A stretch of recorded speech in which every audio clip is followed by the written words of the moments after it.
today we're gonna talk about the Riptide R1. So we are off to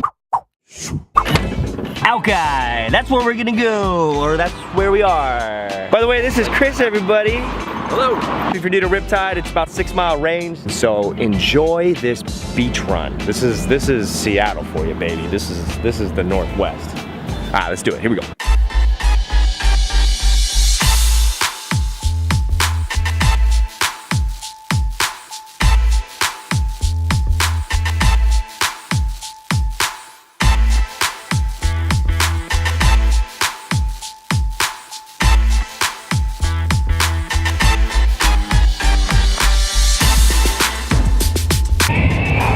So as you can see, we out here at Alki Beach, and you know, as you can see back there, we are not the only ones that like to come out when it's nice, get the cameras out, get the fancy camera rigs out.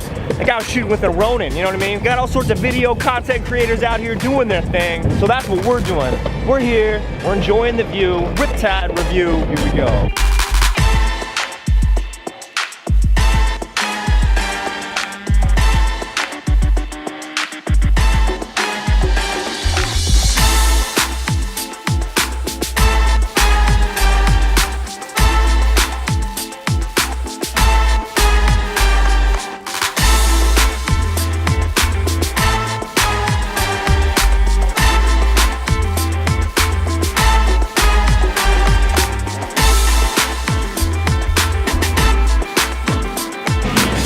So, here's what I was thinking. Since we're here at Alki, I do want to review these boards. But you know what? When you're here on Alki Beach, it's really hard to get to working because we got patio seating. We're gonna grab a few, that's how we do, you know what I mean? Plus, it's a big golden hour. We'll get the ride on the way back. We'll get all the fancy cameras out, film the ride back. Riptide, you're welcome. This is one hell of a commercial, Riptide. It's about time. So, let's go.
So that is what you call a good Seattle view. In fact, I'm blocking it. I'm sorry, I'm blocking it. Look at that, there you go. But ladies and gentlemen, that was the Riptide R1. Now coincidentally, we both have one. That's pretty cool. We didn't do this on purpose. We just kind of was like, yo homie, you got a Riptide? He's like, yeah, I got a Riptide too. We're like, oh yeah, sweet, awesome. You wanna be friends? Now as you can see, new, used. Enough said. So clearly if you are more of a carver like myself, then you are going to definitely wear your wheels out pretty fast. So a few things about the Riptide.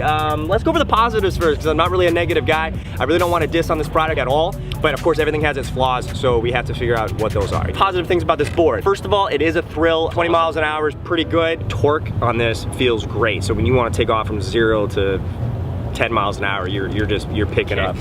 It kicks. Like you throw yourself off kind of kicks, you know what I mean? Yeah. That actually kind of reminds me of one of the negatives. This actually is kind of an everyday off-the-shelf Chinese part. As much torque as this board offers, I have about a 1/4 inch to gun it. Right? And then on the back end of that, when you're braking, it grabs. Like if you go and you just hit it just a little bit too hard, you you feel yourself just flying forward. Yeah, like I'm afraid to brake. How about that? Like I've been afraid to brake sometimes because knowing like I might throw myself off today. Of course, another great positive, the stability of the board is very impressive. Yes. I never feel like I'm gonna fall off of it. I never feel like it's gonna start wobbling and getting shaky unless you're like this guy and you don't tighten the trucks down.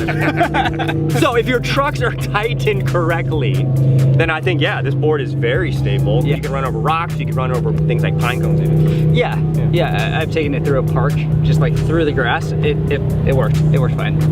I wouldn't recommend it like long term, but there's a negative trade-off to that though, is that with as powerful as it is, with as fast as it is, and it just goes over everything, you have to be careful what you're going over. Because the clearance on this thing, there's not much ground clearance where the most important part of the board is, which is the motors themselves. So definitely stick to a smooth surface. Anything you want to add? It's not waterproof, water resistant, whatever. It's zero. What do we now talk about? Incline. Now we did ride it out in a nice, smooth, flat surface. I have taken it on a lot of incline tests on my own.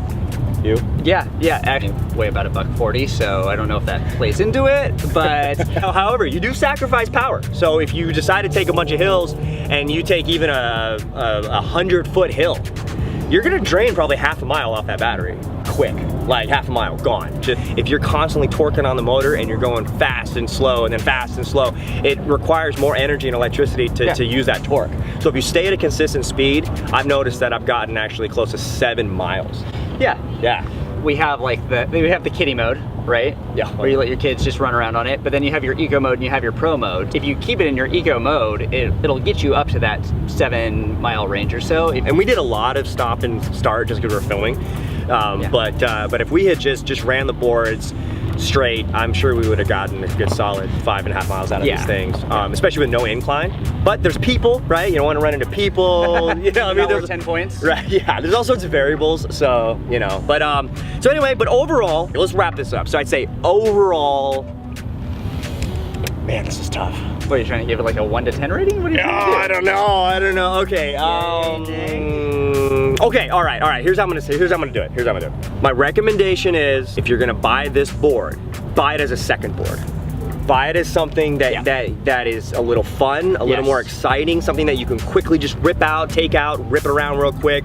But if you are into commuting, if you're into using your board to get from, even to work, to get around, I really just would suggest you use a boosted and pay the price. How about that? Just pay the price, because the mileage is there and the riding comfortability is there. And no, I would absolutely agree. It's there for fun, as opposed to that commuter feel. It doesn't have the mileage on it, but it has that cool factor, right? It's very much built as a showpiece. It's there to have fun. You go bop around on it for a little bit and you take it on home, and then the next day when you gotta go into work, you grab your boosted board and you're like, yeah, cool.